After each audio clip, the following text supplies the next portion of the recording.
번째 질문. 당신은 학창 시절 선행학습을 하셨습니까?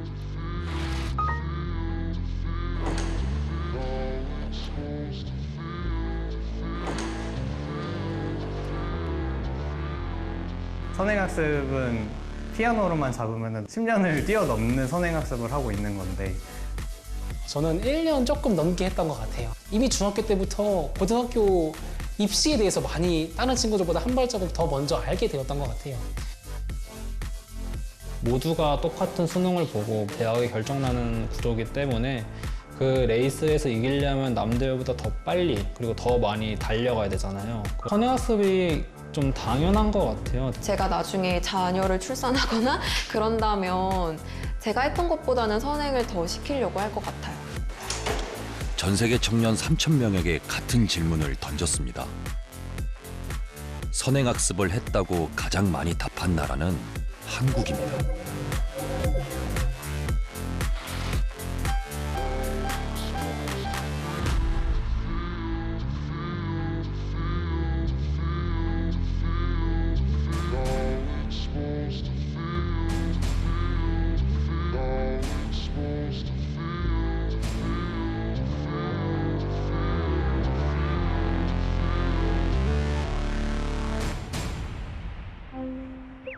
여기 2년 이상의 선행학습을 했다고 응답한 한 초등학생이 있습니다.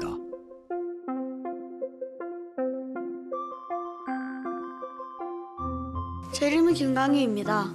한양초등학교 4학년 4반이에요. 7시 30분에 일어나가지고 11시쯤 자요. 공부하는 게 그냥 제일 피곤해요. 강유진유 이제 매니저 일을 하고 있어요. 선행학습을 대략 한 5살부터 영어를 시작했던 것 같아요. 예. 뭐 학습지는 좀 부끄러운데 뭐 생후 한 5개월, 6개월부터 그렇게 빠른 편은 아니에요. 지금 얘가 4학년 2학기인데 뭐 연상 같은 거는 중학교, 영어 같은 경우는 한 외국 아이들 똑같은 이 또래 정도?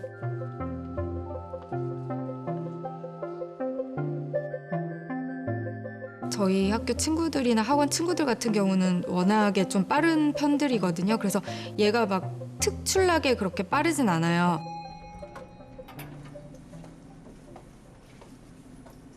아이들이 8시 반까지 학교 가서 3시 반 이렇게 학교 시간이 돼요. 그러면은 학원을 이제 데려다 주고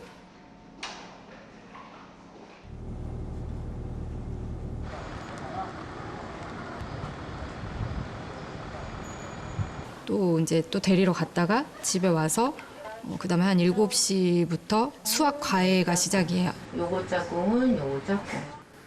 요거를 중심으로 이 도형. 끝나는 시간은 대략 한 10시 정도. 최종 목표는 S대 아닐까요? 공부를 너무 많이 하는 것 같아요. 쉬는 시간이 부족하다고 생각해. 너 왜 이렇게 안 했어? 4학년 2학기 건데 왜 이렇게 안 했어? 이거야! 이거까지 하는 거야. 이거 빨간 거 같은데. 왜 이렇게 조금 이게 이렇게 하라고 했잖아요. 엄마! 이거 안 보여? 근데 시험이 제가 자주 망쳐가지고 수학 공부를 해놔야 될 것 같아요. 시험 망치고 나면 기분이 어때요? 시험 망치고 나면 그냥 망했다라는 기분. 뭔가 좌절감? 제가 막 시험을 잘 못 봐서 이제 실패라고 느껴요. 기분 안 좋아요. 또 잘하고 싶어요. 공부를 잘해야 좋은 대학에 들어갈 수 있다는 얘기가 있어요. 자주 들어봤어요. 당신은 학창 시절 왜 공부를 하셨습니까? 한국 청년 중 60%가 좋은 대학에 진학하기 위해서라고 답했습니다. 반면 다른 국가의 청년들 대부분은 공부가 실생활에 필요한 지식을 배우는 것이자 적성과 흥미를 찾고 자신의 가능성을 탐색하는 것이라 말했습니다. 여기 공부의 의미를 새롭게 찾기 위해 독일로 이민을 결심한 한국 청년이 있습니다. 한국에서 공부를 하다가 더 이상 못하겠다고 해서 고등학교 1학년을 마치고 자퇴한 다음에 독일로 오게 됐어요.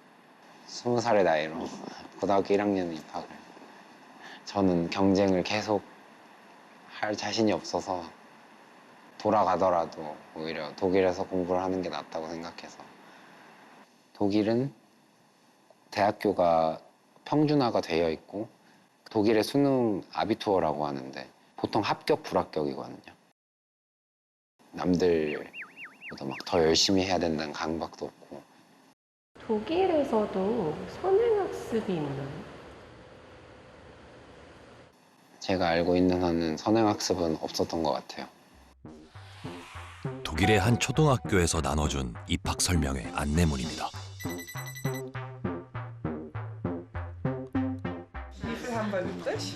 독일의 초등학교 그룬트 슐레에서 입학 첫날 교사가 학부모에게 신신당부하는 것이 있습니다.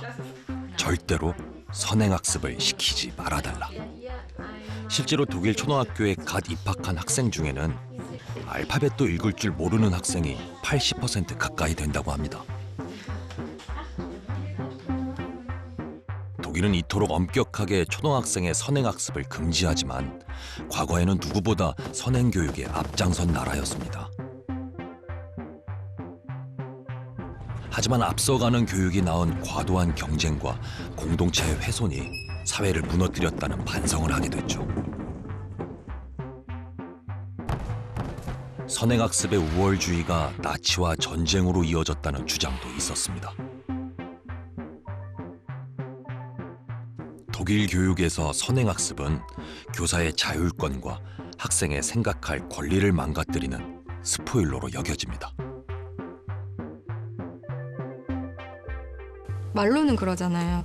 사교육 하지 말고 할 애들은 뭐 알아서 한다, 뭐 될 애들은 알아서 뭐 된다. 근데 학교에 막상 아이를 보내놓으면 현실은 그렇지 않잖아요. 사교육을 하는 만큼 결과가 그렇게 나오고 또 학교에서도 그렇게 경쟁이 되기 때문에 피할 수 없는 숙명 같은.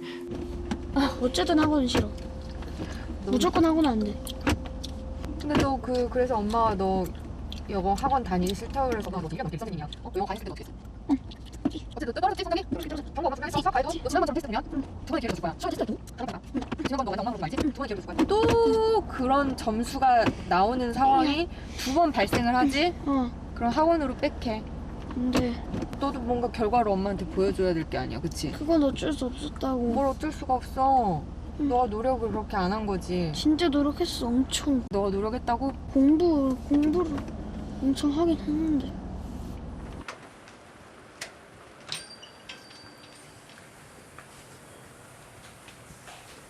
뭐 있습니다. 앞에 보고.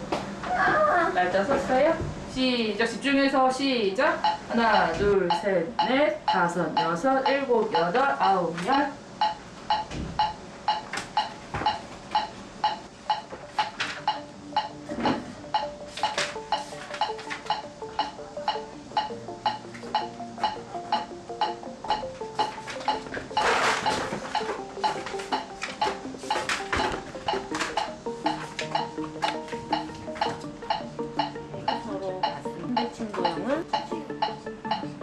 근데 저는 아무 생각 없이 그냥 공부를 하고 있는데 나중에 뭐 큰 사람이 되기 위해서는 그래야 된대요.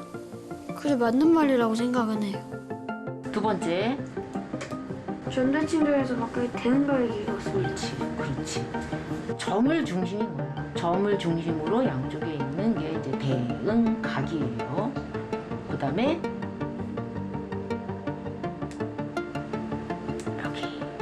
공부를 안 하면 어떻게 될 것 같아요?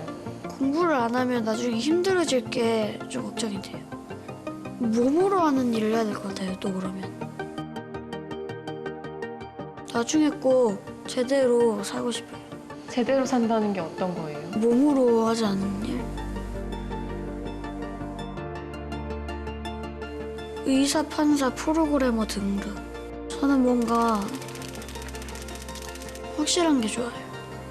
공부를 못해도 잘 살 수 있다고 생각해요? 아니요. 저희 아빠가 그냥 그렇게 해가지고 잘 살 수 있는 확률을 반을 꼽아만 못하대요.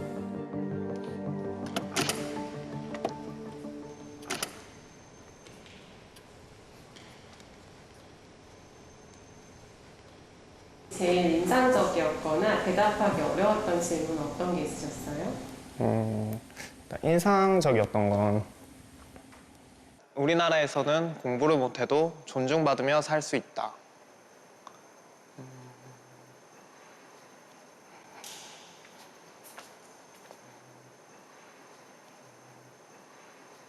그냥 공기처럼 떠도는 차별이나 편견이 있고, 우리가 공부를 정말 열심히 하는 이유도 존중받으려고 하는 거거든요. 저는 그렇게까지 뭐 학력으로 차별받거나 그렇게 존중받지 못하는 걸 눈으로 본 적이 없어서. 우리나라에서 공부를 못해도 존중받으며 일할 수 있다? 말은 그렇게 하죠. 우리 아빠 국민학교만 졸업하셔가지고 또 나 특성화고를 졸업하고 어떻게 일했는가? 존중받으면서 일했던가? 공부를 못해도 충분히 인정을 받으면서 살 수 있다고 생각합니다. 사회에 이렇게 직업 분야가 다양한 만큼 저는 그냥 자기가 가진 재능을 개발을 해야 한다는 그런 입장이에요. 저한테는 그게 이제 운이 좋게도 공부였을 뿐이고. 저도 남자친구를 만날 때 일단 대학교 안 나온 사람은 안 만나고 싶더라고요. 뭔가 좀 저랑 대화도 좀 잘 안 통할 것 같고 수준 차이가 좀 나지 않을까 이런 생각도 들고. 또 대학 진학률이 80%가 넘는 걸로 알고 있거든요, 제가. 대학을 안 가면 주변에서 무시받으니까. 공업고등학교 학생들 연구하면서 이제 인터뷰 하다 보면 학생들이 제가 공부를 못해서라는 얘기를 계속 하더라고요. 자기 삶의 어떤 많은 것들을 다 자기가 공부를 못했기 때문과 연결시킬 수 있게 만드는 사회라고 저는 생각을 하거든요. 공부를 못해도 존중받으며 살 수 있냐는 질문에 아니다라고 가장 많이 답한 것은 바로 한국의 청년들입니다.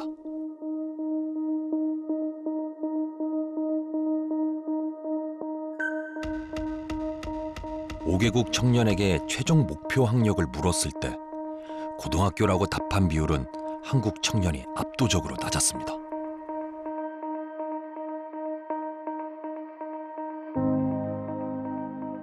우선 저는 제가 19살 때는 현장 실습생 신분으로 이제 회사에서 일을 시작을 했어요.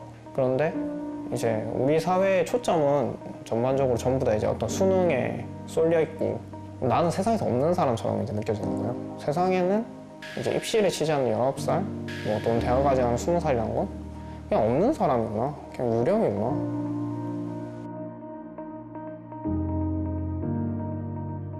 공장을 다니는 뭐 대학을 가지 않는 20대의 이야기가 좀 없을까? 찾아봤는데 정말 한 편도 못 찾았거든요. 그게 너무 충격적인 거예요. 그러면 지금 대학은 어떤 곳이지? 라고 했을 때 사회에서 자신을 바라보는 어떤 긍정적인 시선들을 구매해가는 백화점처럼 느껴졌던 것 같아요.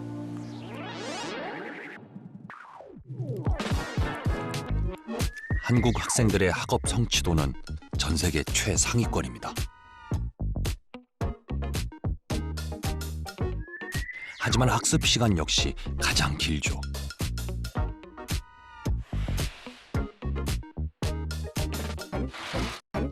그런 이들이 결코 용서할 수 없는 것은 미국판 스카이캐슬로 불리는 미국 입시 비리 파문이 확산하고 있습니다. 280억 원대의 뒷돈이 오간 미국 역대 최대 대학 입시 자녀 비리 부정 사건. 입학 의혹에 대한 자녀 입시 비리 혐의를 받고 있는 법무부 장관이 재판에 어쩌면 불공정한 보상이 이들의 삶의 만족도를 최하위로 만드는 원인일지도 모릅니다. 그 기득권 집안에서 불공정하게 편법을 써서 되게 쉬운 루트로 뭔가 성취를 이뤄낼 수 있도록 하는 것은 진짜 막아야 되지 않나. 되게 불공정하다고 저는 생각을 하죠.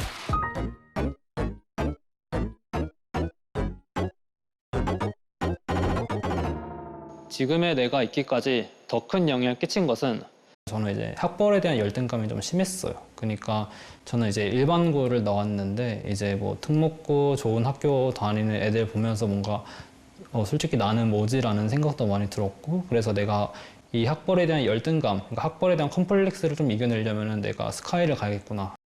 더 열심히 하는 것밖에 없었죠. 그냥 더 높은 성적을 얻어야지 환경이 달라지니까 열심히 공부를 했고 그 목표를 지금 이룬 상태입니다. 그러면은 재승님은 성적에 부모의 경제력에 끼치는 영향이 좀 어느 정도 있다고 생각하세요?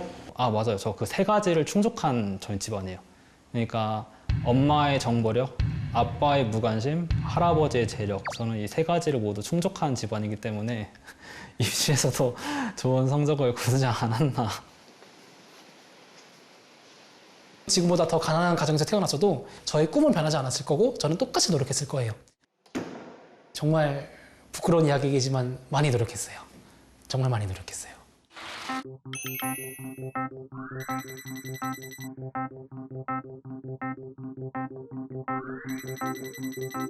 저는 고등학교 3년 내내 항상 전교생 중에서 가장 먼저 학교를 와서 가장 늦게 하교하면서 학교에 불을 껐어요. 너무나도 의대를 가고 싶었었어요.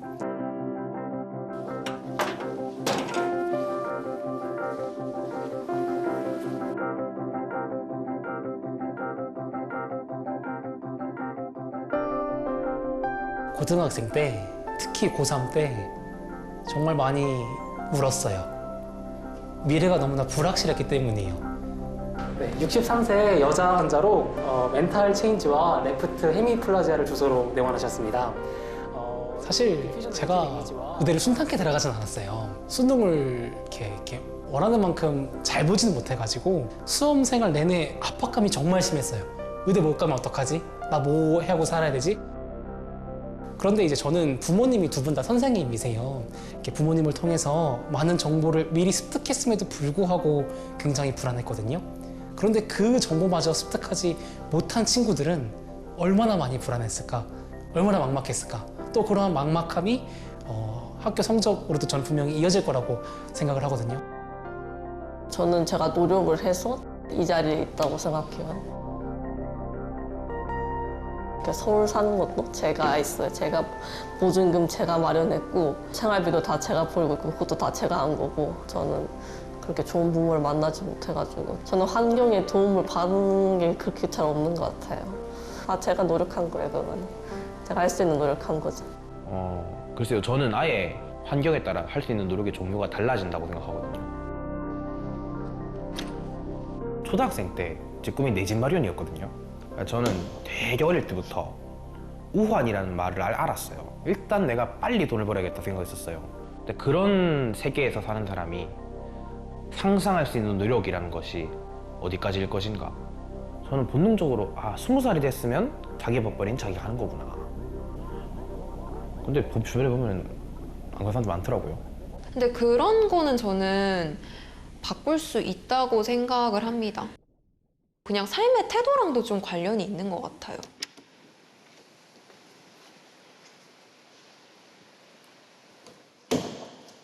제가 뒤처지는 걸 굉장히 싫어하는 성격이어서 뭔가 제가 그냥 어떤 분야든지 제가 처진다는 생각이 들면 오히려 훨씬 더 열심히 하려고 하는 편이거든요. 근데 누군가는 그렇게 좀 자기가 잘하지 못하는 일을 맞닥뜨렸을 때 오히려 좀 더 회피하고 그런 것까지 이제 타고 태어나서 안 된다라는 말을 할 수 있을지 사실 잘 모르겠어요. 네. 근데 사실 노력하는데 얼마나 많은 그런 도움이 필요한지 만약에 뭐 아르바이트를 해서 부모님한테 용돈을 들어야 하는 청소년이었다면 저는 진짜 절대 대학에 못 갔을 것 같아요. 그렇게라도 생각을 해야 내가 살아가는데 뭔가 좀 힘이 나지 않을까? 어떻게 보면은 희망고문 희망이죠. 노력도 재능이다라는 말을 진짜 합리화하라고 생각을 하거든요.